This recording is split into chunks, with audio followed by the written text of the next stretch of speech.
Shalom Ouvracha, Morav et Rabotai. Ce Shabbat, nous allons lire la paracha de la semaine, paracha de Béchalach. Alors, le Ham Israël, cela fait 7 jours qu'ils ont quitté l'Égypte, que le peuple juif a quitté, a été, on va dire, chassé par le pharaon. Nous sommes le 7e jour devant la mer des joncs, la mer Rouge, Yam Souf. De part et d'autre, à droite et à gauche, on a des bêtes sauvages du désert. Le Ham Israël est désemparé derrière les Égyptiens qui viennent à leur trousse. La mer devant, qu'est-ce qu'on fait? C'est écrit dans le Midrash que le Ham Israël s'est divisé en 4 catégories de personnes, 4 réactions différentes. Il y en a qui vont avoir une réaction suicidaire. Malheureusement, on va se jeter à la mer et c'est fini. Il y en a d'autres qui vont être défaitistes, vont dire on rentre en Égypte, on lève le drapeau blanc, ça suffit. Il y en a qui vont dire on va rugir, faire du bruit, peut-être on va déstabiliser comme ça l'armée égyptienne. Et il y en a d'autres qui vont dire on est prêt pour la guerre. À ces 4 réactions, ces 4 catégories de Bnei Israël, Moshe Rabbeinu va dire Akadosh Baruch Hu va faire la guerre pour vous. Itiatsez-vous. Restez sur pied. Ne bougez pas. Restez dans votre place. Itiatsez-vous. Uru et Shuat Hashem. Et regardez la délivrance d'Hashem. Cette phrase était pour qui? Pour ceux qui voulaient se jeter à la mer. Et pour ceux qui voulaient faire la guerre, Akadosh Baruch Hu Moshe Rabbeinu va leur dire Hashem ilachem lachem. C'est Dieu qui va se battre pour vous. Ceux qui voulaient crier, déstabiliser les Égyptiens, Moshe va leur dire Atem taharishun, vous gardez le silence. Et pour ceux qui voulaient rentrer en Égypte, et mitzrim asheritem hayom, les Égyptiens que vous voyez aujourd'hui, vous ne le verrez plus à jamais. Donc en 2 mots, Moshe Rabbeinu va les calmer. Et qu'est-ce qu'on fait? On est pris de panique quand même. On a la mer devant nous.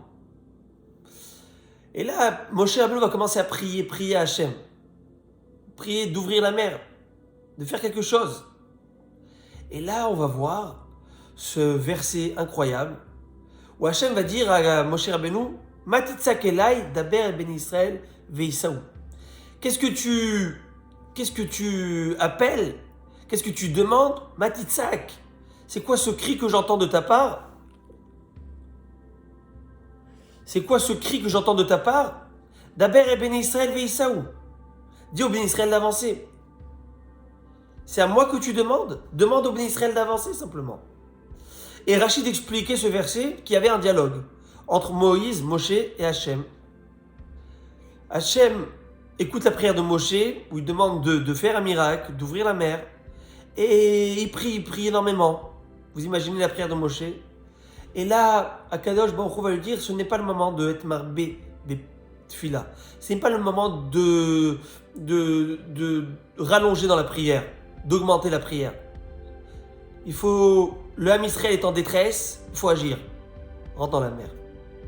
Et Laurent Haïm Akadosh pose une question, il dit je ne comprends pas. Lorsque nous sommes en difficulté, on a un problème, alors vers qui on se tourne? Vers Akadosh Baruch Hu. C'est le seul sauveteur, le vrai sauveteur. Et tant qu'il ne nous a pas répondu, on continue de prier. Comme c'est écrit dans le verset Mina Metzar Karatia, dans l'étroitesse, dans la détresse, j'appelle Hachem. C'est ce qu'a fait Moshe Rabbeinu. Et le bon Dieu lui dit non, ce n'est pas le moment. Pourquoi? Ça veut dire quoi, ce n'est pas le moment de prier? Alors, il explique qu'en fait, le Ham Israël était dans une posture, une situation très délicate. Parce qu'il n'avait pas vraiment de mérite. Au point où le Satan va dire Allélo avdei avodah zara, Allélo avdei avodah zara. Les Égyptiens, comme les Juifs, sont les deux des idolâtres. Les deux sont des idolâtres. Même malheureusement, les Bnei Israël étaient arrivés au 49e degré d'impureté. Pourquoi tu vas favoriser ces Bnei Israël en les laissant passer et en les sauvant, en ouvrant la mer, tandis que tu vas noyer les Égyptiens? Pourquoi cette différence? Je dois répondre à ce procureur, je dois répondre à ce Satan, dit Akadosh Baruch Hu à Moshe Rabbeinu. Et pour répondre, il me faut du crédit de votre part. Lequel? Là, ce n'est pas les prières. Là, ce sont des actes et des actions. Une action de Emouna, où vous avez prouvé que contre vents et marées, vous allez aller avec moi. Et si je vous demande de rentrer dans la mer, contre toute logique, aller à la noyade, vous allez le faire parce que je vous ai demandé. Alors d'Aber et Béné Israël Veïsaou, c'est pas le moment de prier, mais il faut agir, rentrer dans la mer. Dis au Béné Israël d'avancer. Et ce que va faire Nachshon ben Aminadav de la tribu de Yehuda, Aïta Yehuda les Kotio, la tribu qui va sanctifier le nom d'Hachem à ce moment-là, c'est qui? Yehuda. Nachshon ben Aminadav va rentrer, tête première, va rentrer dans la mer. Et lorsque l'eau arrive jusqu'au narine, il va dire à Kadosh Baruch Hu, Igiu Maïmad Nafesh, l'eau est arrivée jusqu'à l'âme, je ne peux pas plus. Et là, la mer va se fendre, va s'ouvrir. C'était la seule manière de pouvoir clouer le bec à ce Satan. Parce qu'il avait ici un vrai chef d'accusation. C'est quoi la différence entre ces Égyptiens et ces Bnei Israël?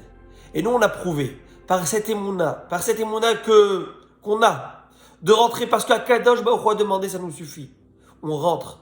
Vamaim laem chomam iminam mismolam. Et c'est pourquoi il va y avoir 2 remparts d'eau, à droite et à gauche, qui vont se former pour protéger l'âme Israël de la noyade. On a fait preuve de Emouna. Lorsqu'on fait preuve de Emouna, et les yeux fermés, on va pour Akadosh Baruch Hu, parce qu'Hachem demande, alors là, il n'y a pas de raison que la miséricorde divine ne se déverse pas sur nous.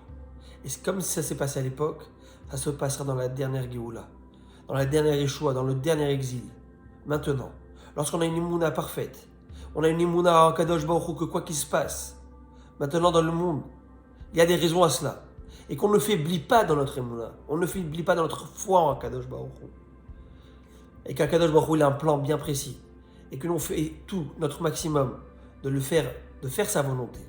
Et bien, de la même manière qu'il a ouvert la mer à l'époque à nos ancêtres, eh bien, il va ouvrir les portes de la Yeshua, les portes de la Géoula. Comment? Certes, il faut prier. Bien sûr qu'il faut faire la tefila. Mais cette tefila doit être basée sur de la Emouna. Une Emouna en Kadosh Baruch Hu. Une Emouna par les actes, par des actions concrètes. Faire des choses dans notre vie de tous les jours, on prouve à Kadosh Baruch Hu qu'on est ma'amine, qu'on a foi en lui, qu'on a confiance en lui. Voilà mon rêve Rabotaï. Ça c'était à l'époque Béchalar. On a eu cette ouverture de la mer Rouge. Be'ezrat Hashem, très bientôt, on va avoir l'ouverture des portes du Beth Amikdash, des portes du Messie Be'ezrat Hashem. Et je vous souhaite à tous et à toutes Shabbat Shalom Umevorach, que de bonnes choses, Kol Tuv.